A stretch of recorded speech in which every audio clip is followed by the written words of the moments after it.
Thanks for tuning in to the Urban Scope podcast. As you can hear from the clip, Chris Broussard was giving his take on Kevin Durant not being a top 10 NBA player. Now, this is no knock on Kevin Durant because there are a lot of players in the NBA's illustrious career or history.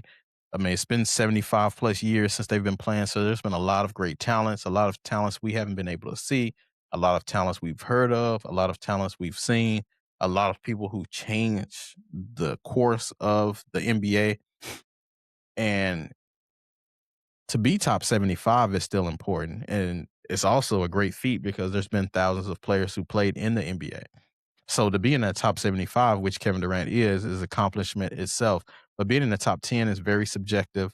It's very relegated to the eras as well because Chris Broussard is an older commentator or analyst, but he has great insight on the NBA. He's seen a lot of players, he's seen a lot of different games, and he comes from a unique perspective being a journalist and being an analyst as well. So I always valued Chris Broussard's commentary on things because he doesn't just watch the game from the TV screen. He's at these games, he's talking to people in locker rooms. So he has a lot of different perspectives or a lot of different experiences that the normal fan doesn't have. So I always take his commentary very serious, and it's not personal. But he made headlines with his take. But like I said before, he's a historian for the NBA, so a lot of things he knows that we don't really have privileged information to. Ways he see the game is different. So and I think one of the things people say about some of the greatest players of all time is that I didn't see them play, so I can't put them in my top 10. I think that's lazy, especially when we have YouTube and we have the internet and we have all of these different resources at our fingertips to see people play. I know it's not like music where you have to, even with music, a lot of artists that I wasn't around to see, i.e., or listen to, i.e., Marvin Gaye or artists like Big Daddy Kane or something like that, they can still be in my top 10 just because I wasn't born during the era. The music is still the same. It still made me feel a certain way.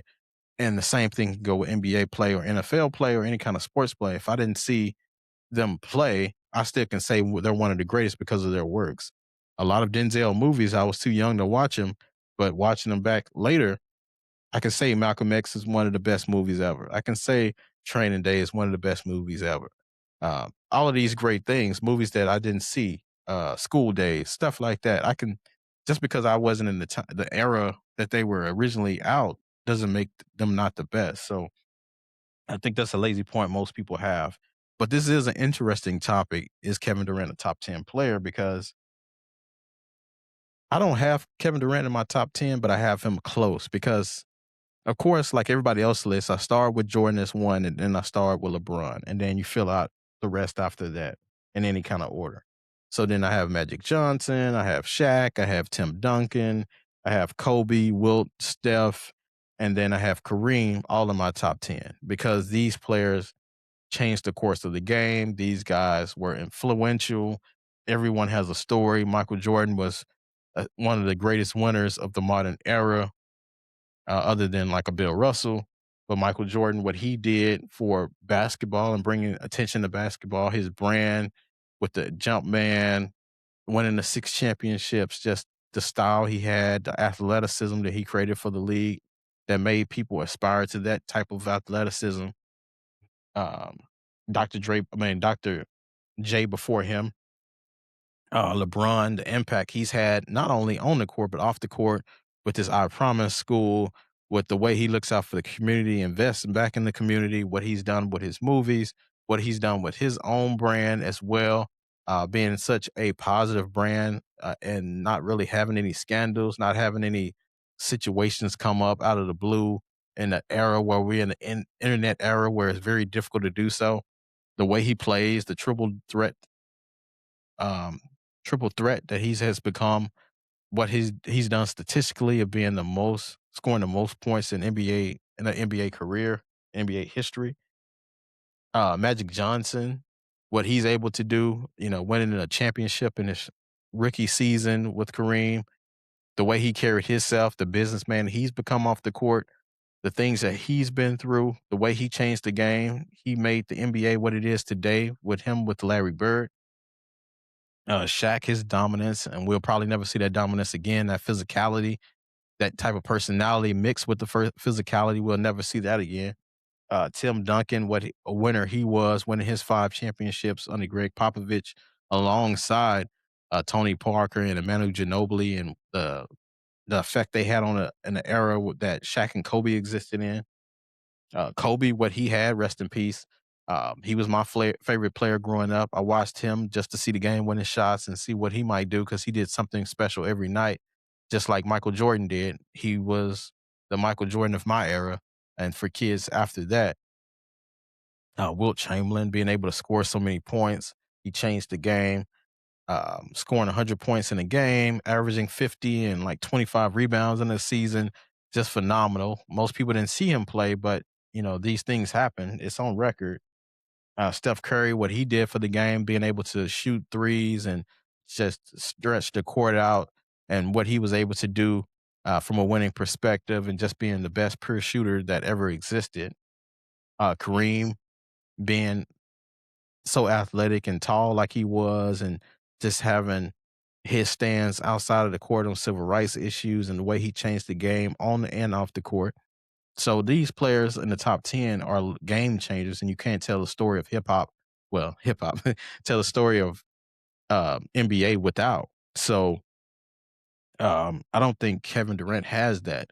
So I have Kevin Durant at like number 13 behind Bill Russell and Elijah Wan, because Kevin Durant has an important story in the NBA, but I don't think it's one that you can't tell the story without. Now, I think even Russell Westbrook has a claim to be even higher because the triple double record that he has, the way he played the game, he was one of those people that had a game similar to Derrick Rose, but he took it to the next level and had longevity in the career and kept his prime longer. He wasn't the greatest shooter or scorer, but he got things done, and he was able to carry teams farther than they should ever went. Should have never made the playoffs, but he was able to do that. So he was doing what Iverson did in '01. He was doing that 3 and 4 years back to back with with lesser teams, or teams that didn't have the essential pieces, or pieces that fit well together. But I think Kevin Durant is a top 10 scorer. I do think he's a top 10 shooter of all time, with his efficiency and how tall he is, and being able to shoot, and his unique skill set of being able to put the ball on the floor, being able to score from long range, being able to not be so much a post presence, but being able to do enough in the post.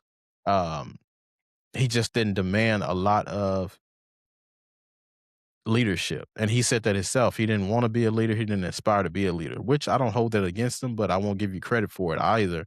Those people in the top 10 that I named were leaders. They were uh, a part of the leadership on their teams. Their team is down. They were vocal about things. They were out getting players out there. Now, some of them, i.e., LeBron, learned later in their careers after meeting with, being with the Dwayne Wade, and learn it the right way, but they learned it, and they seek that. They demand greatness, especially like a Jordan and a Kobe. If you weren't doing your job, they were going to tell you, and you were going to do your job, or you're going to be elsewhere. But Kevin Durant never had that fortitude.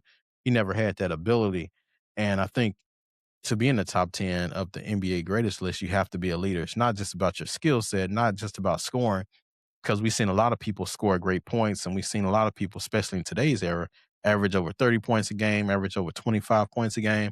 That's pro forma for now what the NBA is. With the amount of shot attempts they're getting up, the green light that these guys have, you're going to have a lot of scoring. So being in the top 10 is just not about scoring. If that's the case, we can put anybody in the top 10 pretty much from a subjective standpoint.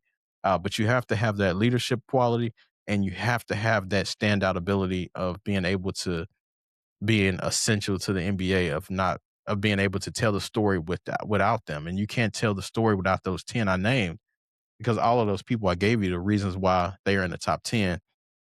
And it's not just because on the court, it's off the court as well. It's about your brand. It's about what you demand. It's about your leadership.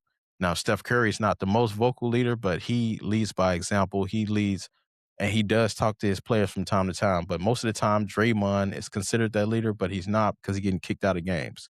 Uh, Steph is that leader. People look at Steph and they know how to act. They know where to go. They know how to get things done. Kevin Durant, unfortunately, never had that in his career because he's just a laid back guy that just want to play ball, and that's excellent. But I don't think he's in top 10 because top 10 is reserved for those players you can't tell the story of the NBA without. So tell me your thoughts about Kevin Durant not being top 10. Until next time, see you next time.